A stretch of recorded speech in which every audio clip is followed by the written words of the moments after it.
Hey, what is up, everybody? This is Cam Jennings, aka Zero Fats, coming at you on behalf of EpicConversions.com. I hope everybody's doing amazing out there on this fine Friday evening. It is about 12:30 a.m. I guess we're getting into Saturday morning at this point. Hope you guys are doing good out there. I really do. For those of you still awake, all you partiers coming home, you didn't drink too much. Anyways, I wanted to talk a little bit about Toys R Us. I read an interesting article.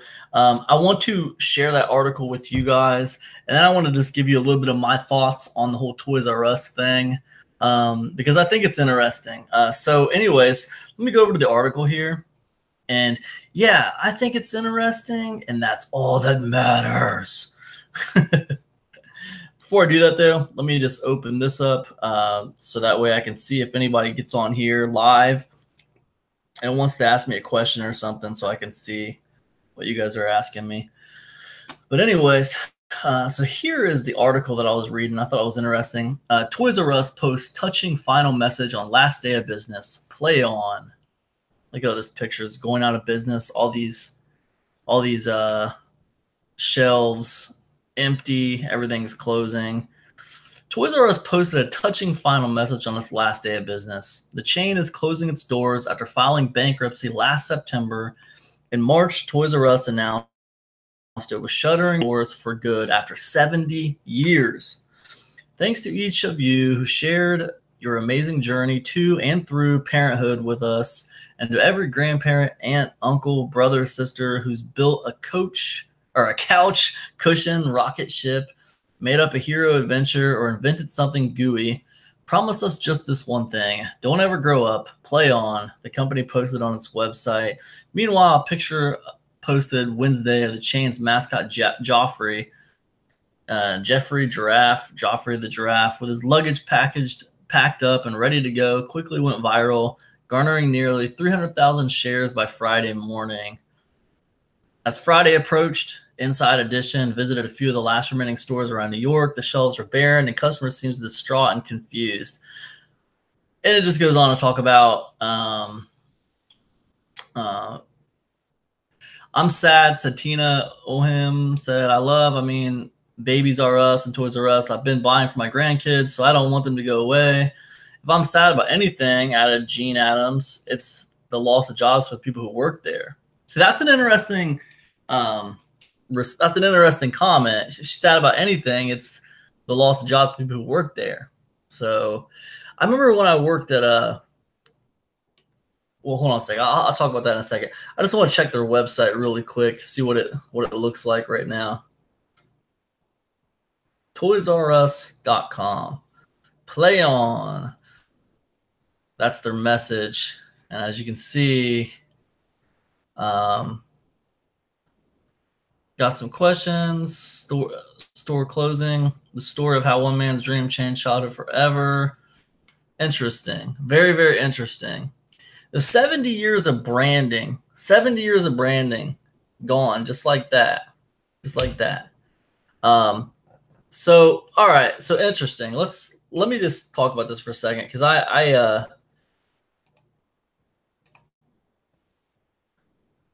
let me go ahead and stop screen share.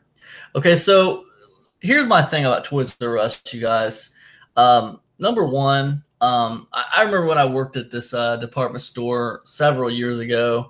There was a big poster on the back wall when you went into the offices, and it said something to the extent of, by the time a store closes its doors, most of the community has already given up on the store.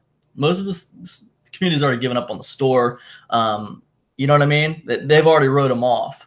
And so those comments made sense. You had the grandma who said, oh man, I shop at Babies R Us and Toys R Us. I'm really going to miss them. Then you had the other person said, hey man, if I'm sad about anything, it's just for the people who are losing their jobs.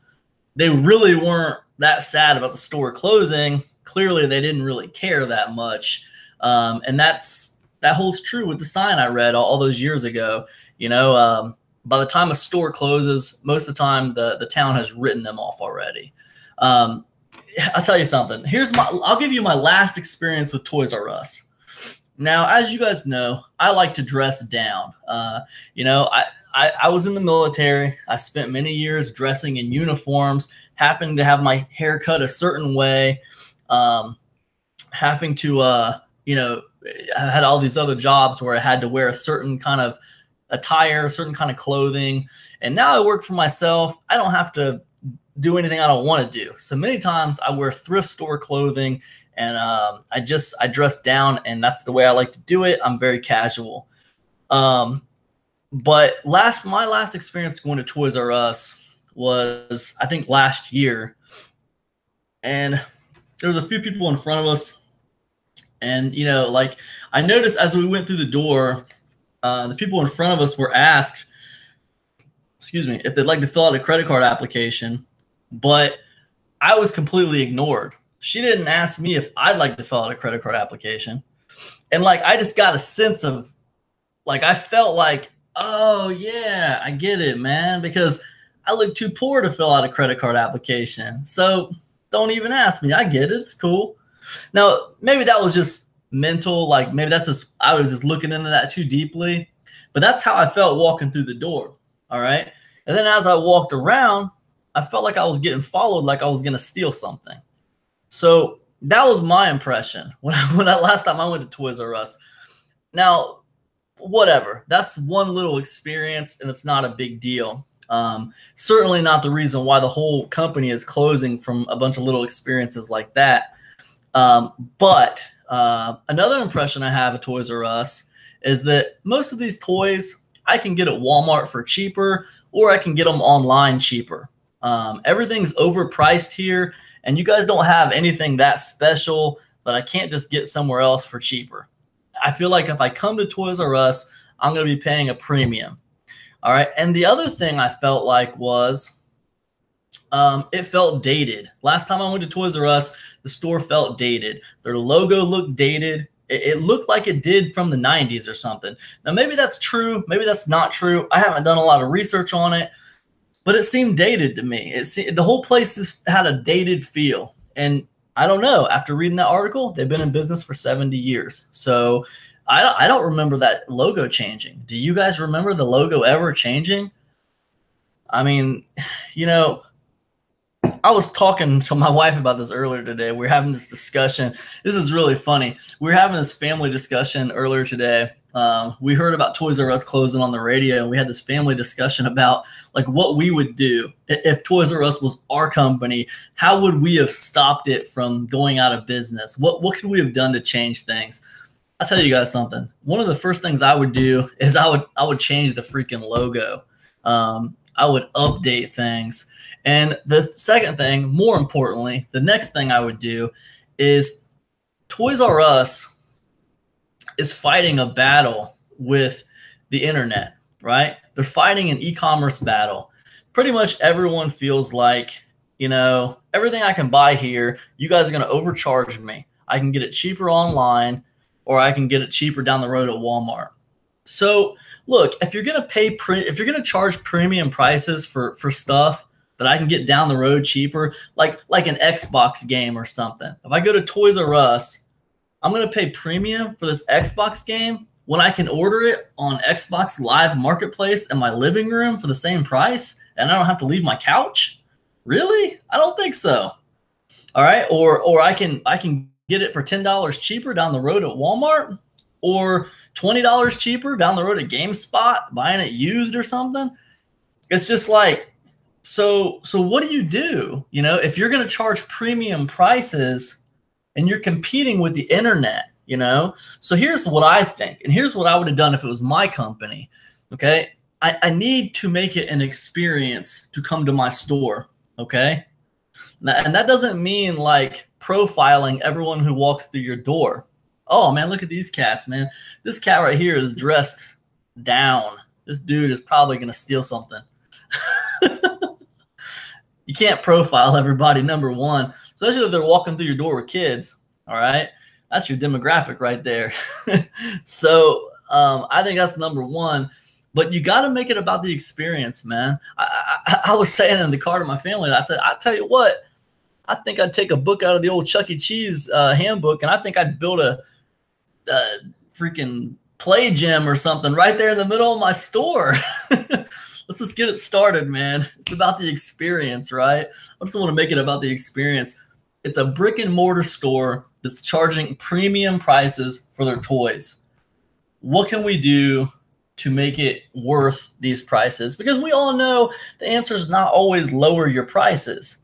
You know, Toys R Us probably couldn't compete with Walmart if they wanted to. They certainly couldn't compete with these online retailers.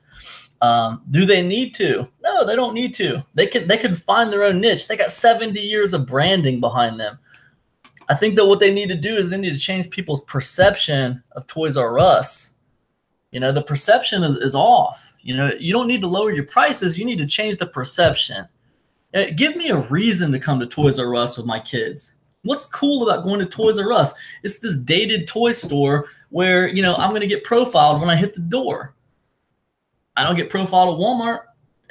So, you know what I'm saying? So what is the point? What is the point of going to this dated toy store where everything's too expensive and people are going to look at me funny when I walk through the door? You know what I mean? That's my personal perception of Toys R Us. You know, if it was my store, if it was my company, first of all, I think it's a shame that you throw away 70 years of branding. I mean, my God, 70 years of branding. Like, the name alone is so powerful, you know? It'll probably be back. Someone will probably buy that, or they'll probably relaunch it, you know, eventually, maybe in the next 10 years or something. I don't know. I mean, I would. You don't throw away millions and millions of dollars of branding just with that name alone. It's known like all over the world. Toys R Us, it's all over the place. So, you know, there's still a lot of power there. I don't think we've heard the last of Toys R Us. Yeah, that's what I would do. I mean, Toys R Us isn't the only one. I don't know if you guys have noticed this, but man, there's a lot of places closing, a lot of stores, you know. In my town alone, JCPenney's closed around here, Target's closed around here, Toys R Us is closed around here. Several places are closed. I can't think of them all right now. Bed Bath & Beyond is closed around here. There's a lot of stores that went out of business around my neighborhood. It's kind of like my local mall is getting ready to close around here. Green Thrifty Life says ours closed 3 days before expected. How's it going, Green? What's up, man? Hello to you too. Yeah, man, it's crazy. I tell you guys, I think that these stores like Toys R Us, they're blaming online sales. But like, you guys, if you don't agree with me, that's fine. But I think if you are a brick and mortar store and you're competing with online sales like Amazon and stuff like that, you know, look, you can give me something that I can't get ordering online. You can give me an experience. There's a ritual to going to a store. Am I right, you guys? Don't you agree? Isn't there something nice about getting in your car, going down the road to a store and buying a shirt and coming home with it? I mean, that's different than ordering something offline and having to wait 3 days for it to get to your house. There's a difference. There's something kind of nice about going to a store, being able to try on a pair of shoes, and leaving with them. I mean, there's something cool about that. You know, there's something cool about that ritual of doing that. You know, there's something nice about taking my kid to the toy store on his or her birthday and buying them a present, right? I don't want to order it offline. It's cooler if, like, on their birthday, I can just take them to the toy store, and that's like part of the birthday fun. I'll take you to the toy store. You can pick something awesome out. You know, that was part of the fun when I was a kid, and I think that could be part of the fun now. And I think that these stores that are closing, these brick and mortar stores that are closing, thank you, Addie. Thank you very much. I think a lot of these people, a lot of these brick and mortar stores that are closing, they're not seeing the big picture that they can offer something the online cannot offer, the experience. And what they need to do is they need to put that into their marketing. You know, they need to be marketing that. If I have it online, if I have a brick and mortar store, I'm saying, hey, listen, man, get in your car, get out of the house, come down here, buy a pair of shoes, bring your kids down here. We're going to give you a good discount on shoes before I'm pretending like I own a shoe store. We're going to give you a good discount on a pair of shoes before school's going to be starting in a couple months. Come on down here. We're going to give you a good deal on a pair of shoes. It's going to be amazing. You're going to get out of the house. You're going to get some exercise. Your kids are going to get out of the house. They're going to get some exercise. It's going to be a family fun day. Everybody's going to get some shoes. It's going to be awesome. All right. Like, I'm going to put that in my marketing, right? That makes sense. You know, people are too isolated these days anyway. People are on the internet all the freaking time. They're too isolated. And I think people are sensing that. Internally, they're starting to sense that they're isolated. They want to not be on the internet so much. They want to get out of the house. They want to kind of connect with their environment a little bit more. And I think that if some of these stores start pushing that in their marketing, then they can do very well. But the problem is they're not doing that. Not, at least not around here. I'm not seeing them do that. I'm not seeing them push the experience. I'll tell you another area of business that's not doing that enough is sports teams. You know, sports teams on the decline for attendance. You know, people don't want to go watch the games anymore. They don't want to go watch the football games. They don't want to go watch the baseball games and stuff like that anymore. They'd rather watch them from home on their television, right? And you don't really see NFL and MLB and NBA. You don't really see them like really pushing the experience like they could be, you know, like they should be, you know, because the experience is what sells it, you know? And that's what I think anyway. And just kind of like bringing it back to Toys R Us, I do think it's a shame that they're going out of business. I think that they could have prevented it. You know, if 3 or 4 years ago, they really would have started marketing the experience, pushing the experience. They wouldn't have had to drop their prices. They wouldn't have had to compete with freaking Walmart. They don't need to compete with Walmart. They don't need to compete with Amazon. They don't need to. They're Toys R Us. They've been in business for 70 years. All they really need to do is market the experience. And then they got to make it an experience in there, man. That toy store was dated. It was dated and expensive and, you know, just not appealing. So that's what I would say. You guys let me know what you think in the comment section. If you enjoyed this video, give me a thumbs up, and I will see you guys in the next one. Peace, everybody.